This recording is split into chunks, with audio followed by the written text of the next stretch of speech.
Hello दोस्तों, मैं आपका फ्रेंड डॉक्टर आशीष। तो के लिए क्या यूज़ किया? बायोटिन। शैम्पू में बायोटिन, दवा में बायोटिन, कंडीशनिंग में बायोटिन, क्रीम भी बगैर बायोटिन। हर कंपनी हर दवा में बायोटिन क्यों है, हर शैम्पू में बायोटिन क्यों है? क्या कारण है कि बायोटिन हर जगह आ रखा है? यूट्यूब पे हजारों वीडियो ऐसी पड़ी हुई हैं कि 4 रुपए में बायोटिन, 5 रुपए में बायोटिन, 20 रुपए में बायोटिन, और बायोटिन फलाने का ग्रोथ करता है। बायोटिन की वजह से मेरी ये ग्रोथ हुई। क्या असल में वो बायोटिन की वजह से ही ग्रोथ है? क्या बायोटिन इतना असरदार है? अभी तक जितने भी आर्टिकल पब्लिश हुए हैं उसमें बायोटिन का किसी भी तरीके का कोई रोल नहीं बताया गया है। तो असल में सच्चाई क्या है? जितनी भी कंपनियां आसानी से अपने पेशेंट्स को दवाइयों के फॉर्म में उपलब्ध करा सकती हैं, इसलिए सारी कंपनियां उसको भुना रही हैं, पर इसका कोई असरदार रोल बालों की ग्रोथ में अभी तक नहीं जाना गया है। एक होता है फैट सोल्यूबल, एक होता है वाटर सोल्यूबल।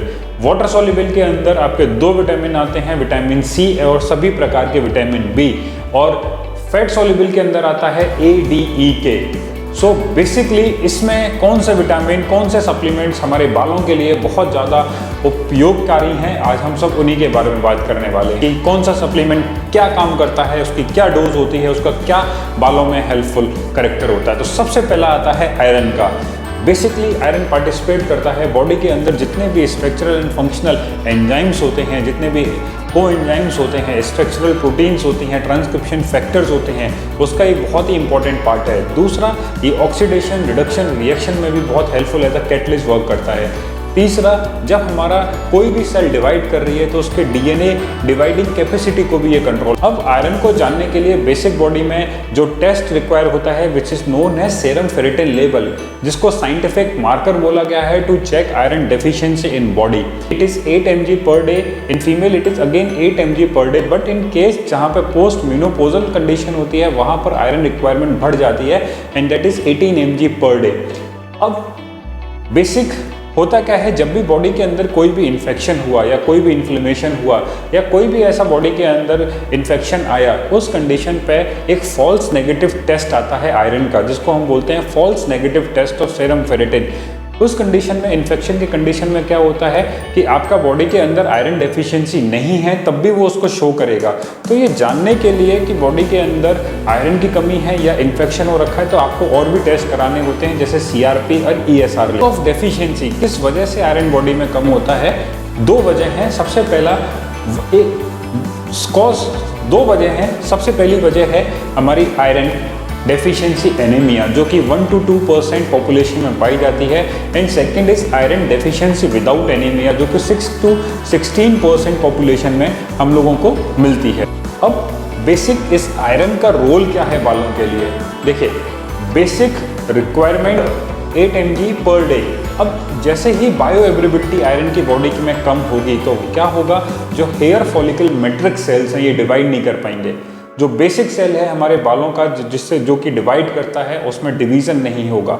सो जहां आपकी बायो एवेलेबिलिटी कम हुई, जहां आपकी बेसिक बायो एवेलेबिलिटी कम हुई, आपके सेल्स पर्टिकुलर जो आपके हेयर्स के सेल्स हैं वो डिवाइड नहीं हो पा रहे हैं। बैलेंस बिटवीन सेलुलर आयरन, जो आपका सेल के अंदर आयरन है जो आपका, और plus free iron. So abnormal balance between your cellular iron and free iron. अगर इन दोनों के बीच में एक बैलेंस जो गलत होगा, एक बैलेंस प्रॉपर नहीं होगा, तो उस कंडीशन में भी आपका हेयर मेटाबॉलिज्म प्रॉपर तरीके से वर्क नहीं करेगा, हेयर एबनॉर्मल हेयर ग्रोथ होगी। यानी abnormal balance between your cellular iron and your free iron radicals leads to abnormal hair growth. तो एक जगह आपकी सेल्स डिवाइड नहीं हो पा रही, जब उनको आयरन नहीं मिल रहा, आयरन मेटाबॉलिज्म बॉडी के अंदर प्रॉपर नहीं हो रही, आयरन प्रॉपर बॉडी में नहीं जा रहा, उस कंडीशन पे। दूसरा, अगर एबनॉर्मल बैलेंस होगा एक सेल के पास आयरन का और जो आयरन मौजूद है इस समय बॉडी के अंदर, अगर ये दोनों की बैलेंसिंग प्रॉपर नहीं होगी, उस कंडीशन में भी आपका हेयर ग्रोथ नहीं होगा। तो ये कहना बहुत जरूरी होगा कि आयरन एक ऐसी चीज है जो हमारे बालों के लिए भी बहुत इंपॉर्टेंट। किस तरीके का हेयर लॉस हमारे साथ होता है? बेसिकली हेयर लॉस, जिसको हम बोलते हैं अनपैटर्नल हेयर लॉस। अनपैटर्नल हेयर लॉस के अंदर आपका alopecia areata, alopecia totalis, telogen एफिलियम, ये सारे इंक्लूडेड होती हैं। तो बेसिक अगर किसी बंदे में या किसी बंदी में आयरन डेफिशिएंसी होगी तो कहीं ना कहीं उसको पर्टिकुलर हेयर से रिलेटेड प्रॉब्लम होगी। और बहुत सारे ऐसे रिसर्च आर्टिकल भी मौजूद हैं जो ये दिखा रहे हैं कि आयरन और हेयर आपस में बहुत इंपॉर्टेंट पार्ट प्ले करते हैं। वहीं पे हम लोग बात करते हैं दूसरी चीज़ की, दैट इज जिंक। जिंक क्या रोल प्ले करता है? बेसिकली जिंक भी आयरन की तरह एक स्ट्रक्चर प्रोडक्ट है, बहुत सारी प्रोटीन्स का, बहुत सारे एंजाइम्स का, बहुत सारा। दूसरा, it is consider as immunomodulator, neutrophils, lymphocytes और नेचुरल किलर सेल्स की मेटाबॉलिज्म में और उसके वर्किंग में, इसीलिए इसको इम्यूनोमॉड्यूलेटर भी बोला गया। जिंक को जानने के लिए जो बॉडी में टेस्ट है, दैट इज सीरम और प्लाज्मा जिंक लेवल। जिंक की हमारी बॉडी में जिंक की रिक्वायरमेंट कितनी रहती है? Case of male it is 11 mg per day and in case of females absorbed हैं। इनटेक ऑफ फूड जिनका प्रॉपर नहीं हो पा रहा, जो पेशेंट हाईली अल्कोहल इनटेक करते हैं, या in case of pregnancy time, वहां पर हमें थोड़ा जिंक की कमी हो। जिंक किस तरीके से वर्क करता है? जिंक को हमेशा बोला जाता है हेयर मॉड्यूलेटर और इम्यूनोमॉड्यूलेटर। सेल्स होती है, for example hair follicular matrix cell, वो डिवाइड करेगी, they require a particular polymerase reaction, that DNA polymerase reaction is controlled by zinc. अगर जिंक मौजूद है तो ये रिएक्शन प्रॉपर तरीके से होगी, अगर जिंक मौजूद नहीं है या उसकी डेफिशिएंसी है तो ये रिएक्शन प्रॉपर तरीके से नहीं होगी। As result hair follicle matrix cells divide नहीं होंगे, हेयर की ग्रोथ नहीं होगी। ना बहुत जरूरी है कि जिंक और हेयर आपस में कोल रिलेटेड हैं। हम बात करते हैं ऐसे विटामिन के बारे में जो हम लोगों को सनलाइट से मिलता है, that is vitamin D. So basic ये विटामिन जो है ये फैट सॉल्युबल की कैटेगरी में रखा जाता है और इसको हम लोग बोलते हैं स्टेरॉयडल फैमिली हार्मोनल विटामिन। ये उस फैमिली में आता है, comes in the family of steroidal hormone. अब विटामिन डी का काम क्या है? Basic calcium metabolism and to maintain skeletomuscular health, जो आपकी स्केलेटल मस्कुलर, जो आपकी हड्डी और मांसपेशियों की हेल्थ है, उसको कंट्रोल करेगा। आपकी बॉडी में कैल्शियम मेटाबॉलिज्म में 2 फॉर्म्स में पाया जाता है, 2 इक्विवेलेंट फॉर्म्स में पाया जाता है, that is vitamin D1 and vitamin D2। Metabolism को भी रेगुलेट करेगा। So basic source vitamin D का, दैट इज योर स्किन। हमारी स्किन के में पर्टिकुलर अल्ट्रावायलेट बी रेस की वजह से रिएक्शंस होती हैं, जिसकी की वजह से हमें विटामिन डी मिलता है। और क्या क्या सोर्स हैं? हम लोग विटामिन डी को फिश, एग यॉक और मशरूम से भी ले सकते हैं। अब इसकी एक्टिव फॉर्म जो होती है विटामिन डी की, उसको बोला जाता है 2,5 hydroxy vitamin D. It is 30 mg/ml।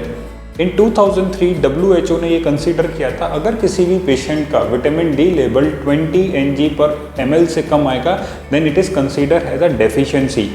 Vitamin D और हेयर का क्या रोल है? डी को कंसीडर किया जाता है मेन इंपॉर्टेंट विटामिन जो आपके हेयर को कंट्रोल करता है। विटामिन डी रिसेप्टर्स, ये विटामिन डी रिसेप्टर्स आपके कैल्शियम, आपकी बॉडी के बोन्स पे, म्यूकोस्केलेटल सिस्टम्स पे मौजूद होने के साथ साथ ये आपके इम्यून सिस्टम पे और हेयर फॉलिकल मैट्रिक्स सिस्टम पे भी मौजूद होता है।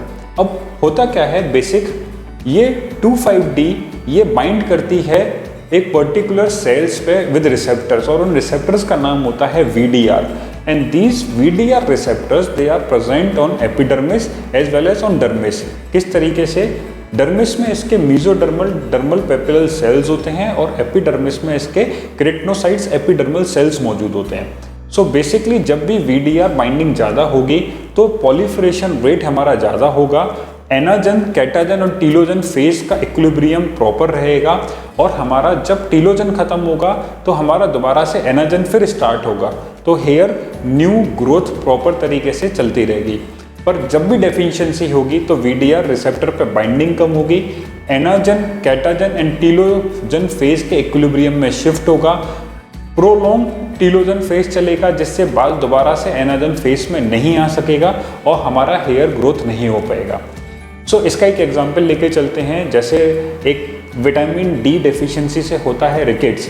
तो जब बच्चा कभी पैदा होता है जिसको विटामिन डी डेफिशिएंसी है, तो स्टार्टिंग में उसके 2 से 4 साल तक बाल रहते हैं, जब कंप्लीट एनाजन, कैटा एंड टीलोजन फेज कंप्लीट होती है। पर जैसे ही टीलोजन फेज कंप्लीट होती है और एनाजन फेज आने वाली होती है, विटामिन डी की डेफिशिएंसी से ये फेज नहीं आ पाती और उस पर्टिकुलर बच्चे को एलोपेशिया इरेटा या पर्टिकुलर एलोपेशिया टोटलिस या यूनिवर्सलिस तक की प्रॉब्लम हो जाती है।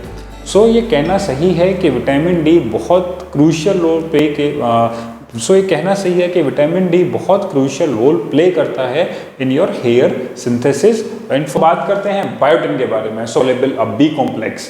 दूसरा, it play as a coenzyme in carboxylation of amino acids, fatty acids and glucose metabolism में। ये एक बहुत क्रूशियल रोल प्ले करता है इन जीन मेटाबॉलिज्म में। बेसिक बायोटिन हमें मिलता कहाँ से है? हम अंडा खा रहे हैं, हम वेजिटेबल्स खा रहे हैं, हम सीरियल्स खा रहे हैं, हम नॉर्मल जो भी चीज़ खा रहे हैं वो से हमें बायोटिन मिल सकता है। हमारी बॉडी में इंटेस्टाइन में ये एब्जॉर्ब होता है और बेसिक एंजाइम जो उसको एब्जॉर्प्शन में हेल्प करता है इसका नाम है बायोटिनेज। अब बायोटिन डेफिशिएंसी किन लोगों में देखी गई है? बायोटिन डेफिशिएंसी बेसिकली उन लोगों में जो कि बहुत टाइम से हॉस्पिटलाइज हैं या जो उनको खाना प्रॉपर नहीं मिल पा रहा, उनको जो खाना पीना आईवी फ्लूइड से दिया जा रहा है वो अपने मुंह के द्वारा कोई खाना पीना नहीं खा सकते।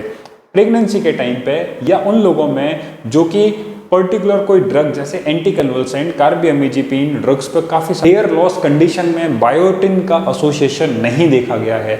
सो मार्केट में जितनी भी टैबलेट्स आती हैं, मार्केट में जितने भी सीरम्स आते हैं या मार्केट में जितने भी शैम्पूज आते हैं, ये सिर्फ आपको भ्रमक करने के लिए हैं कि सब में बायोटिन है। जितना बायोटिन आपको डेली चाहिए वो आपको आपके खाने के द्वारा मिल जाता है।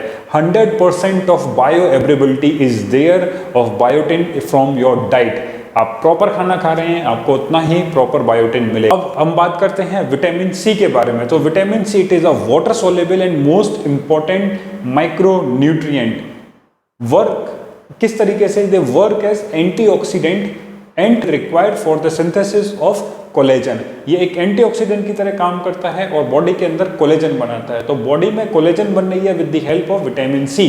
कोलेजन क्या है? बॉडी की 60% ऑफ प्रोटीन जो आपकी बॉडी को इलास्टिसिटी दे रही है, जो आपकी बॉडी को वॉल्यूम दे रही है, आपकी स्किन टेक्सचर को मेंटेन करे हुए है, that is because of that collagen.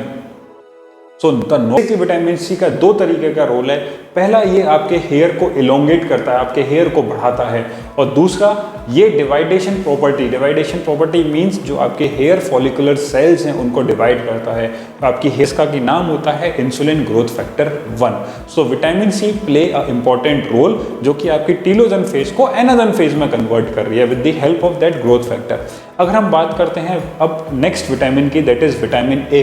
Again vitamin A जो है it is a fat soluble vitamin. Basic दो फॉर्म्स में मौजूद होता है, that is vitamin A combine करेगा विटामिन डी के साथ। विटामिन डी के जो रिसेप्टर्स हैं दैट आर वीडीआर रिसेप्टर, और आपकी हेयर साइकिल को इनिशिएट करेगा। प्रॉपर विटामिन ए मौजूद है, प्रॉपर विटामिन डी मौजूद है, तो प्रॉपर हेयर साइकिल होगी, proper anagen phase, catagen phase and telogen phase होगी। अब मान लीजिए विटामिन ए की डेफिशिएंसी है तो होगा क्या? पर्टिकुलर आपकी जो एनाजन फेज है जिसको हम ग्रोथ फेज बोल रहे हैं वो ग्रोथ फेज आपकी कम हो जाएगी और बहुत ही जल्दी प्री मैच्योर कैटाजन फेज आ जाएगी, देन टीलोजन फेज है आपके हेयर के लिए, ना कि बायोटिन का। तो मैं आशा करता हूँ ये इन्फॉर्मेशन आपके लिए बहुत हेल्पफुल होगी और आप समझ सकते हैं कि बायोटिन लेना जरूरी है या बाकी के मल्टीविटामिन्स लेना जरूरी है।